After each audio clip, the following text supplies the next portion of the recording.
when we get there, we're going to load up in a 15 passenger van and we're going to drive on down to Denali National Park. The very first day, just to give you an idea, first day we'll be there.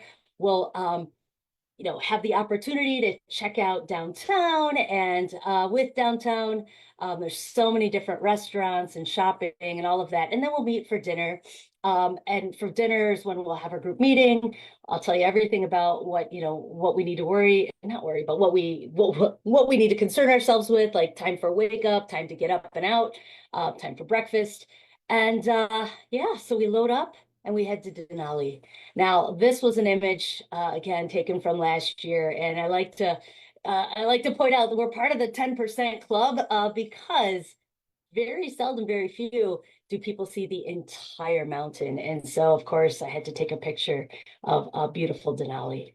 On that very first day, we'll also be doing a hike on Little Coal Creek Trail and get a feeling of the national park. And then after our hike, we set up camp. So you'll notice that all the tents are provided, food provided. We all take, I'll say take turns, but we all help out. So you've got some of the team members that are making some coffee in the morning, kind of rotating, each of us playing a role. And then on the far right picture, that's what, if you're curious, what Denali looks like at 2 a.m. in the summertime. So, I was thinking about the packing list and what we should grab.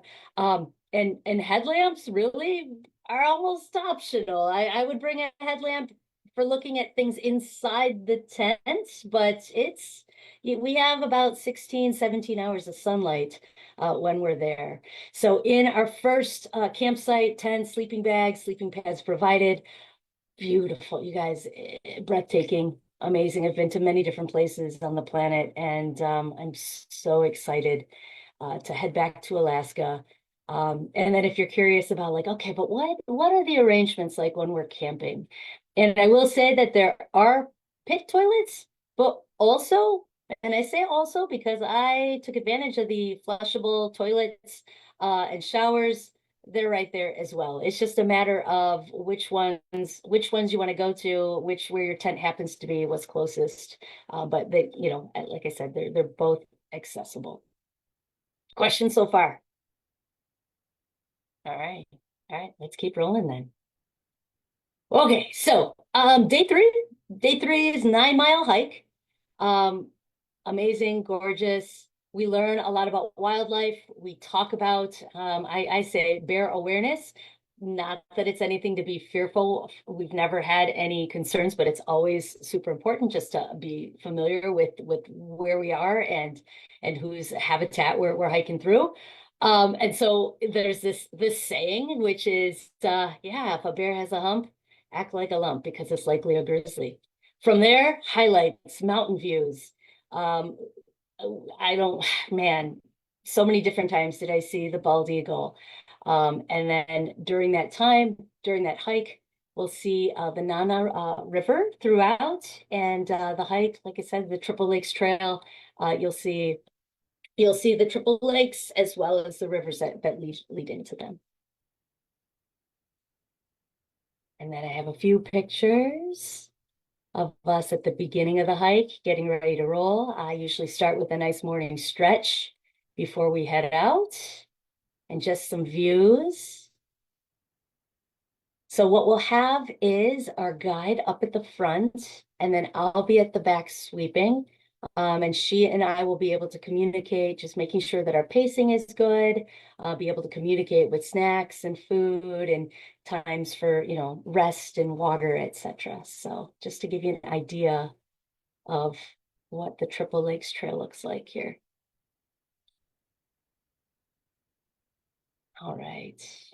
And you'll see that many of our participants, we've got friends, we have a mother-daughter, I think on the left, yep, we've got mother-daughter in this one, and then we have some solo hikers, which all at the end, we all really do become one big group of family. And actually, many of the travelers, I'm looking at two of them in the center, actually are heading to Lagavegr, which is in Iceland with me this summer as well. And The person on the right, she has gone on, I believe, 11 different green adventure trips.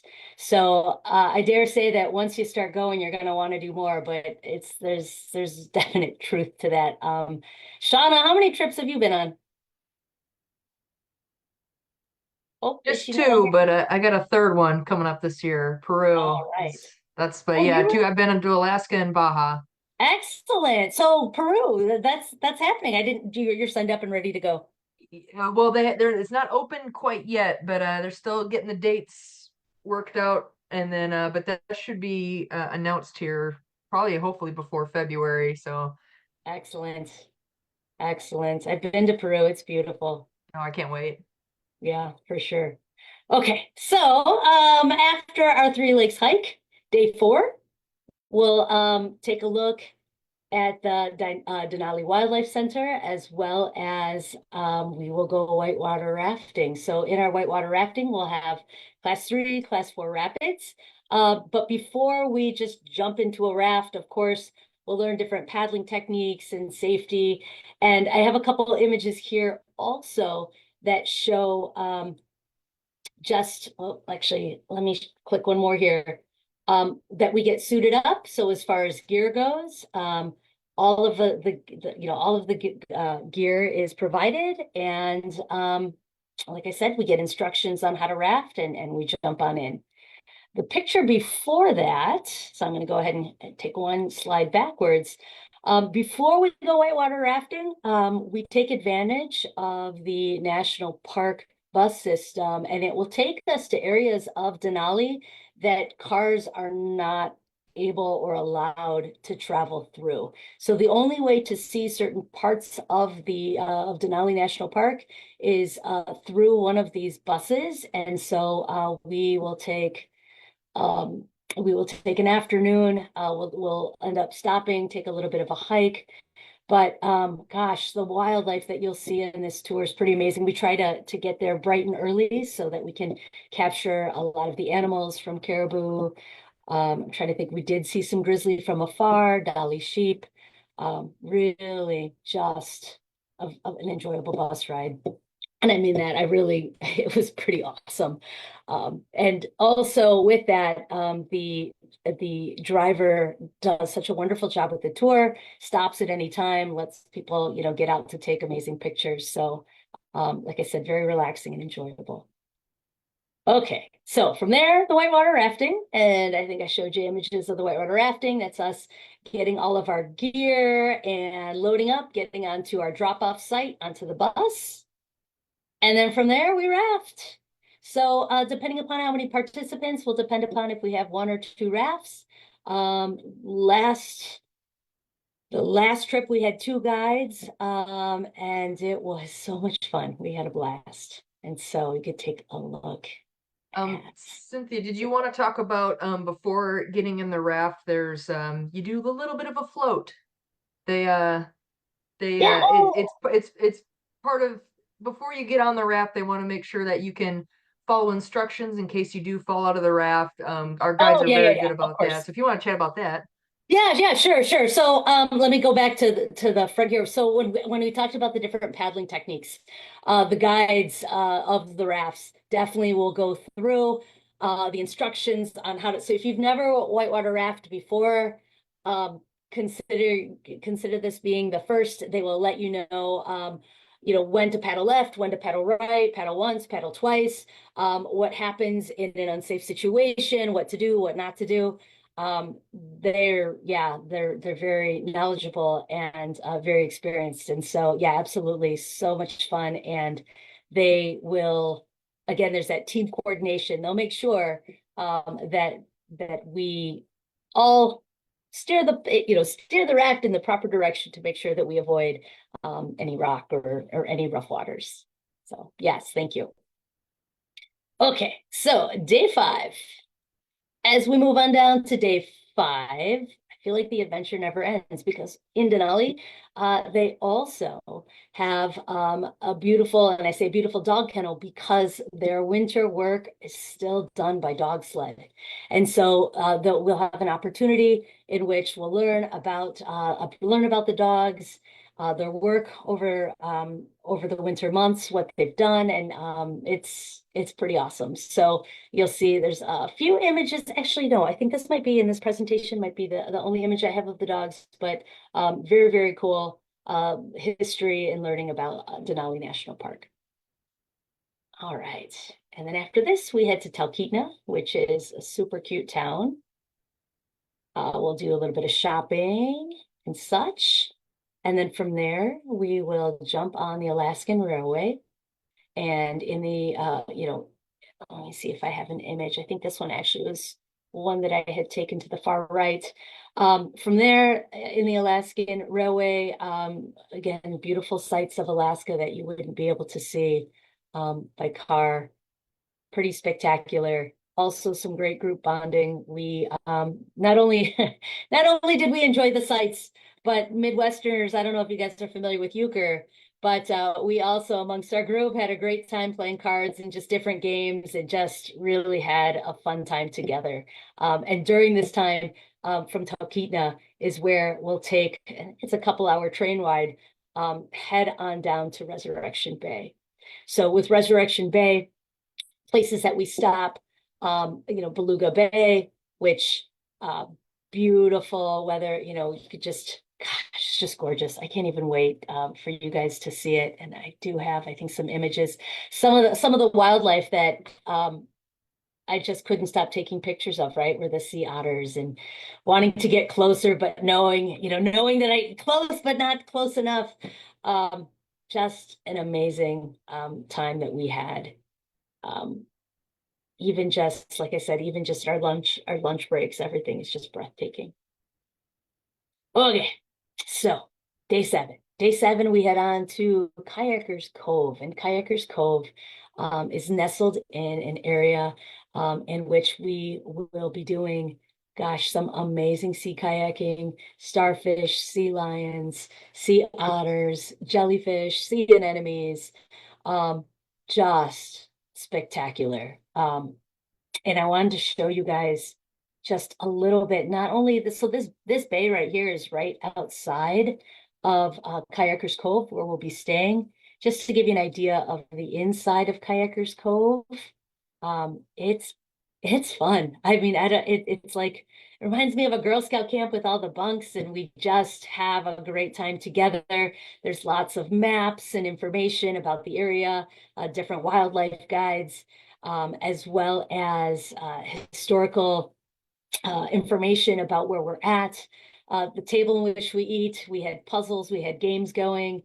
With that, sea kayaked in the morning, sea kayaked in the evening, and then did some hiking as well. This is some of the ladies that were just hanging out right outside Kayakers Cove. And this is me. So last summer I had two friends, teacher friends that instruct with me that were like, oh, I wanted to go. Always see your pictures. I want to go. So they decided to come along last year. And so this is me showing them Kayakers Cove. Again, that first image you saw with us in the sea kayaks, we were just getting organized before heading out. And just to give you an idea of getting organized, that's us learning how to sea kayak, learning how to use the pedals. So if you've never sea kayaked before, that's a-okay. Consider this your first time. And we learn about how to sea kayak, what to do, again, in terms of safety. And then we all head out. We have a different guide other than our hiker's guide that will be joining us. With us venturing true and guiding us through the water and being able to point out all of the wildlife as well.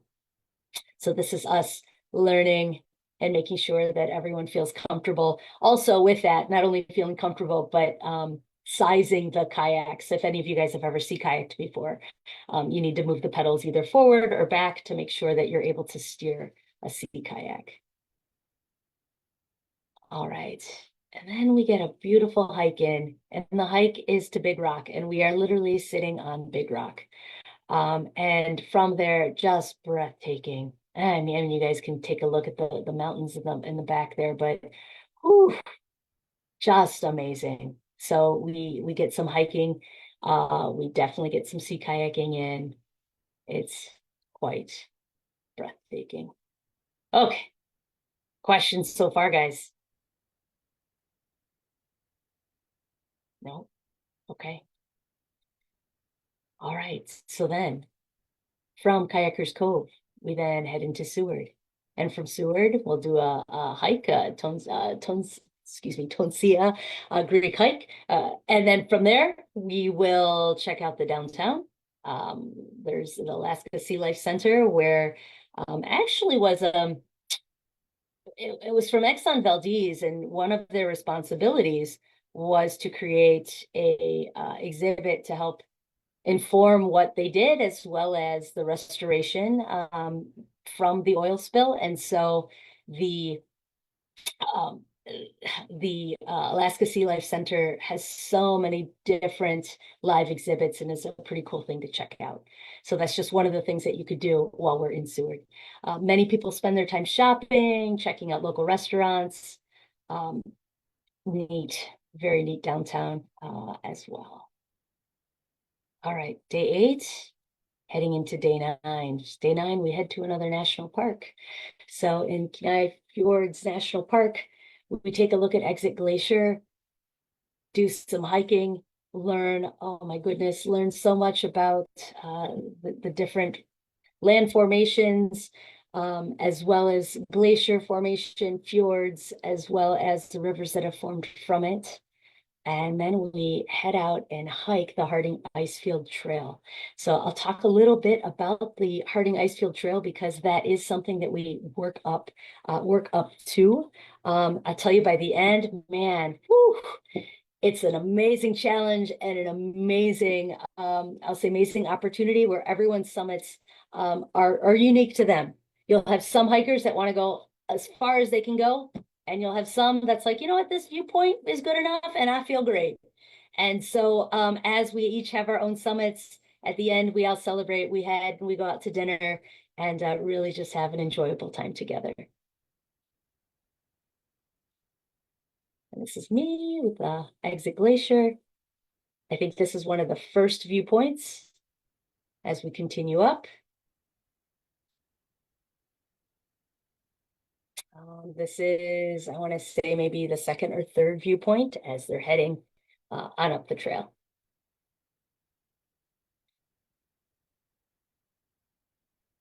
And this is the approach.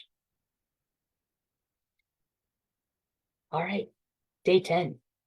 Day 10, we go on a wildlife cruise. And wowza, I don't think I've seen as many breaching whale as I've ever seen last year. In fact, the captain had mentioned in his 40 years of sailing, or not sailing, excuse me, of doing this cruise, um, it was just that he had never seen as many from blue whale, humpback, like it was magnificent. So with that, we also saw some orcas, porpoises, sea lions, pretty phenomenal. We'll also head up to some glaciers. And as I think in my next pick here, we'll have opportunities to drink some glacier water as well as use glacier ice in our drinks that's floating along. And so this particular individual, I believe, is heading to Tanzania this summer with Green Adventures. Oh no, I'm sorry, maybe Uganda. But yeah, so you could see in the backdrop there, we'll be amongst this cruise, be seeing many of the different Alaskan glaciers on this cruise. And that's us. And I do believe our last day, right? Day 11, we go to the Alaska Wildlife Conservation Center where we'll see many different organisms and many different species that are there for rehabilitation. And as we continue our journeys, we'll then head back to Anchorage. All right. Before we get into any of the fitness and training, as far as the itinerary goes, are there any questions? No? Okay. All right, great. Great. I have a question, and I know Yeah, that'll come with some information, but sure. where will we meet? And will we meet We'll at, Yeah, we will meet in Anchorage. So this presentation will be available to you, but on day one, we'll fly into Anchorage. And then there, because our flight times will differ depending upon where we're coming from, um, some people, will get there in the morning, some people will get there in the afternoon. And so that's free time. They've got like rental bikes. Some people will bike, some people go shopping, go downtown if they've never been to Anchorage. And then that evening, we'll all meet as a group. We'll all be staying at the same hotel, and that the place in which we will be meeting is in that particular hotel, and then it'll be the same location in which we'll be eating for breakfast. gotcha. Yeah. And then from there, we'll load up. There was that 15, in fact, I can go there. That 15 passenger van at about That's, that's okay. seven, I can get there, maybe at about 7:30 a.m. We'll then load up the van. So up top, um, we'll be able to store all of our duffel bags. And then we will keep our backpacks with us because once we get to Denali, one of the first things we'll do is to stretch our legs a little bit and get a nice hike in. And so our duffel bags will unload. And one of the great things about this particular trip is as we as we get to camp, usually one of the first things we'll do is to set up camp, put up all the tents and get food rolling. But we have nothing but daylight hours. So we get there early enough, get a snack in, go for a hike, come back, put tents up, and get dinner going. So, yeah, good question. Any others? Okay,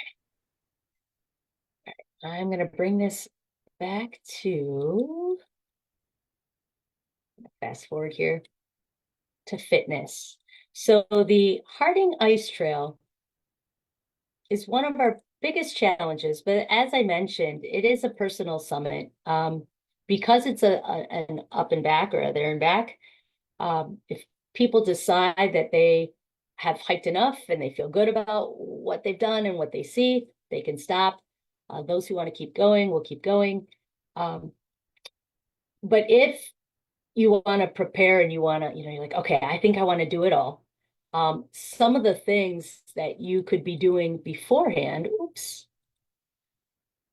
for training would just to make sure and be able to, walk, hike, um, a good 6 to 8 hour day. And if you're able to do that, so for me, I'm thinking if I were to get a good 6 to 9 mile hike in, I would feel confident in being able to accomplish this. Now, also knowing that the backpack that we'll have will contain all of our layers. So that would be rain jacket, rain pants, a puffy, depending upon temperature, and then we'd be carrying our water. So that's why I have the range. Depending upon some people like to bring lots of stuff with them. I've been with some participants that have all their camera gear. So depending upon what you plan on wearing, I would say your layers for certain, right? Just for safety, making sure that you're protected from the elements. To be able to walk for 6 to 8 hours, 6 to 8 hour day with a 20-25 pound backpack. If you can do that, then you'll be great for the Harding Ice Trail. Good time to start. Why not today, right? So just being able to walk for 20 minutes, walk for 30 minutes, and begin to build up that endurance will be helpful. And again, it's not until June, but it's always great to start getting active if you're not. Types of training: cardio, endurance, strength, yoga, breath work. It's again just making sure that if you want to be able to get the most out of the Harding Ice Trail, that that you start preparing that activity as soon as you can. Okay. Any other questions with fitness and training? Okay. Well, depending upon what kinds of activities you do, if you wanted to take a look at like, okay, well, what is some of the gear that I'll need for a trip like this? Of course, there's the outerwear, so making sure that we're prepared for the elements, rain jacket and pants, puffy jacket, so that would be like a down fluffy coat, fleece jacket, hiking pants, depending upon the temperature. It would vary. There were some days in which we could wear shorts. So I think, if you're thinking about temperature, I would say somewhere between, 40 to 60 degrees.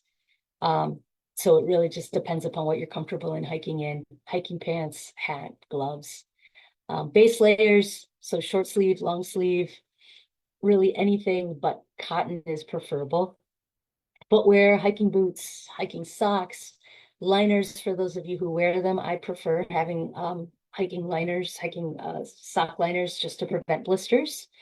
Any camp shoes, I prefer to not have my boots on the whole time. So whether it be a pair of tennis shoes or a pair of Tevas or a pair of Crocs, just something cozy to kick around in. Gear and equipment, trekking poles with the hiking, always good to save your knees, to use a pair of trekking poles. Your backpack, I have here 25 to 40 liter. I tend to carry a 40 liter, but I'm also carrying a lot of first aid equipment and water, and I tend to bring extra layers, extra water for people. But once you get a packing list, it's probably a good idea to throw, what is needed in the packing list, and then think about any other additional, trail comforts. And that will give you the best idea of how large your backpack should be.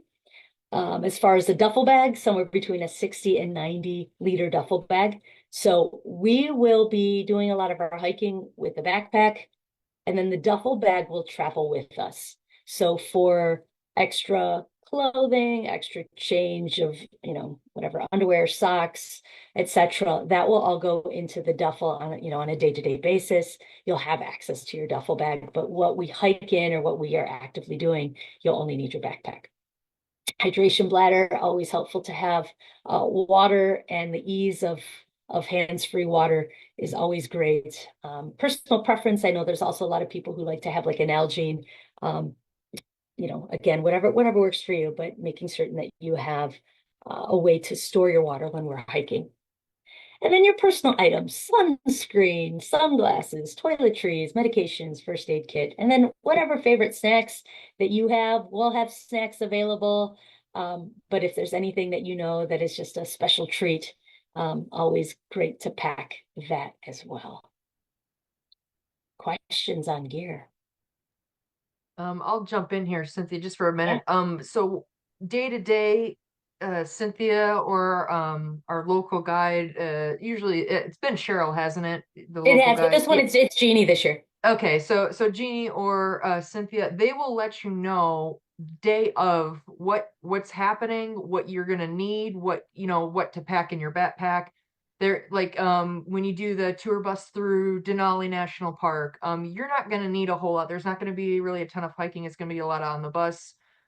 So they'll let you know like, hey, you don't need trekking poles today. They're every morning or even the night Actually, before. They're gonna I usually do it every evening after dinner. I debrief the next day so people know what to prepare for, what to throw in their backpack. Yeah, absolutely. Thank you, Shauna. All right. Any questions on that? Okay. So if we take a look, what would be included with the trip? Local guide, that would be Jeannie, tour leader, which would be myself, lodging, private group transportation, all of the activities that we do. Most of the meals, there'll be 2 dinners that will be on your own. Airport transfer, pre-departure meeting, group support. So that's me making sure if you have any questions at all that you have access, just shoot me a question and I'll be able to respond, but also it'll be amongst a group chat. So we'll also be able to help each other out. You'll get a detailed packing list as well as photo sharing platform so that at all times we'll be able to upload our pictures so that we'll have access to everyone's photos and everyone's memories through their lens, which I always enjoy because as tour leader, you've got different views from people in the front versus people in the back, and to be able to share all those pictures are pretty magnificent. Okay. So how to sign up? There's a link, and I know that this is a presentation in which you won't be able to click on the link, but Shauna, I think you'll be able to throw it in the chat. Is that correct?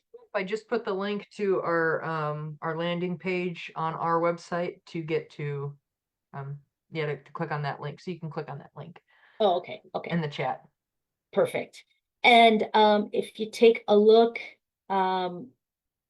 we've got the trip cost as well as let's see. So what is not included? So airfare to Anchorage is not included. The two dinners that I mentioned about, gratuity. So we collect gratuity up front, so you don't have to worry about tipping, whether it be the driver of the bus or any of the activities. It always becomes kind of like an awkward, oh, how much are you going to give? How much should we give?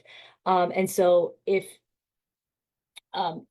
desired, we can give you a breakdown of how much will be given as gratuity to each of the, whether it be again like the guide for rafting or the guide that will be helping us with sea kayaking, etc.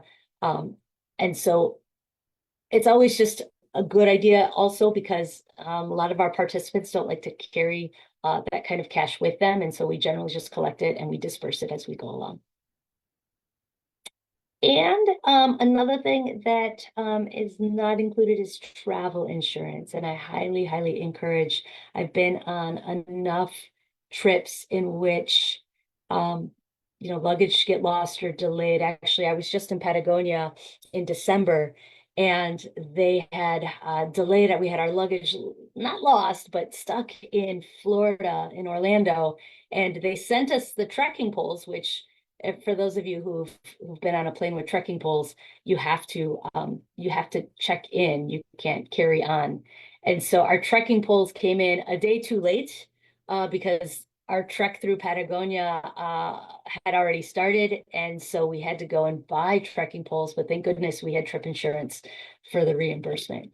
So we just never know what could happen. One of the great things about Green Adventures is that if there's any, help needs on the trip, you also have me as the trip lead that will be able to take you to a hospital or take you to urgent care or make sure that those needs are met.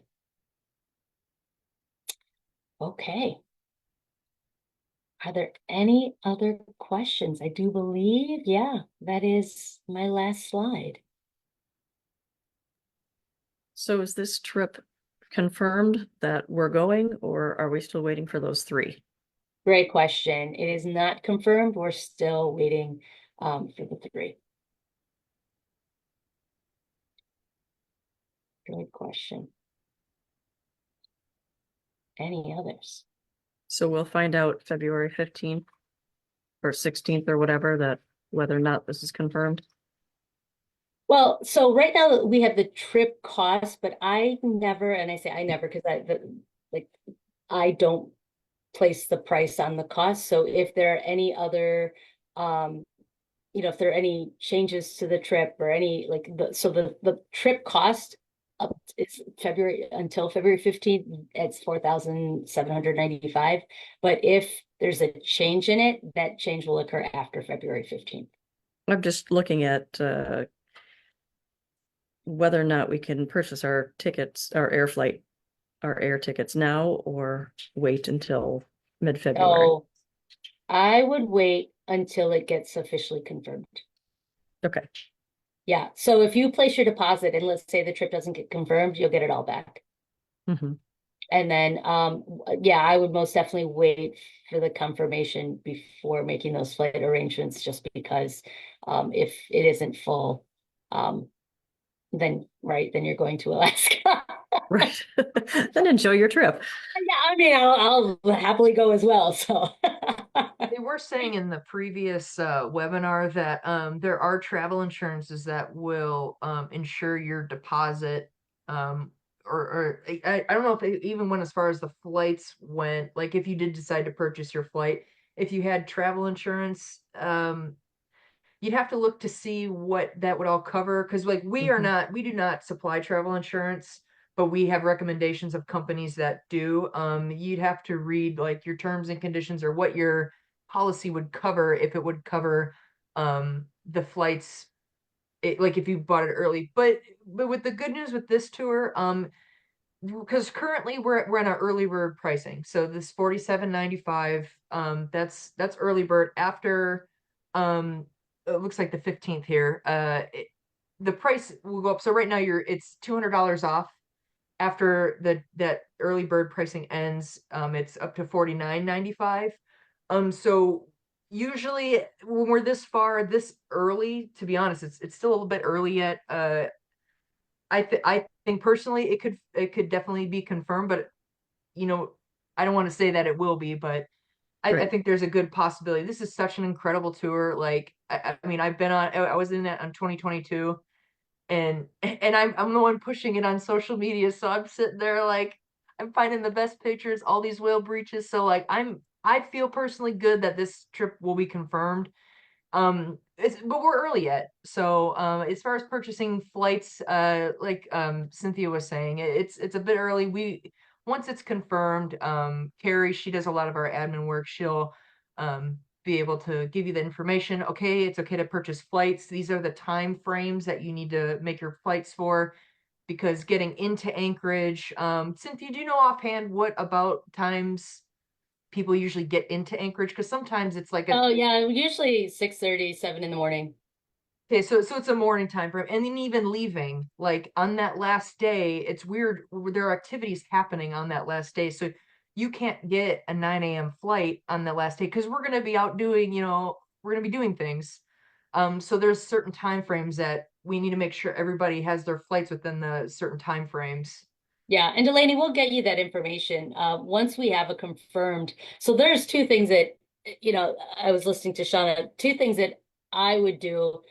First thing would be if I was interested in the trip in order to get the price that's listed, I would put a deposit down. I personally wouldn't, and I'm saying this is me, and I'm not speaking for, even though I have Green Adventures, I wouldn't buy my travel insurance and my flight until after I know it's confirmed. That's me personally, though. I think it was travel insurance like $40. Mm. So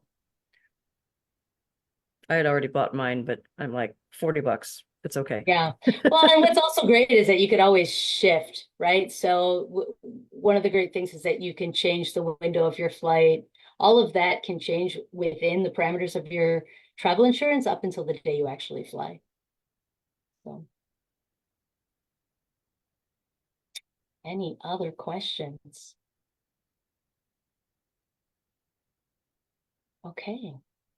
Well, wonderful, guys. If you do have any questions, I can be reached Cynthia at greenadventures.com, which I believe is at the front. It's also on the website. Um, Tara, there's many different people that also would be able to answer any questions.